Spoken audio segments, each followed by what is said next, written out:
மாவட்டத்தின் 14 பிரதேச செயலாளர் பிரிவுகளில் கடமையாற்றும் அனர்த்த நிவாரண சேவை உத்தியோகத்தர்களுடன் மட்டக்களப்பு மாவட்ட அரசாங்க அதிபர் JS அருள்ராஜ் அவர்கள் கலந்துரையாடல் ஒன்றை புதிய மாவட்ட செயலகத்தில் இன்று 18ஆம் தேதி மேற்கொண்டார்.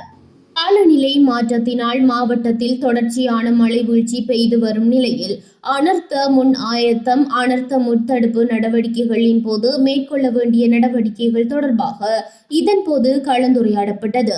மேலும் தித்வா புயலின் போது அனர்த்த பாதிப்பு பிரதேசங்களுக்கு மேற்கொள்ளப்பட்ட நிவாரண சேவைகள் தொடர்பான தெளிவூட்டல்கள் உத்தியோகத்தர்கள் வழங்கியமை குறிப்பிடத்தக்கது.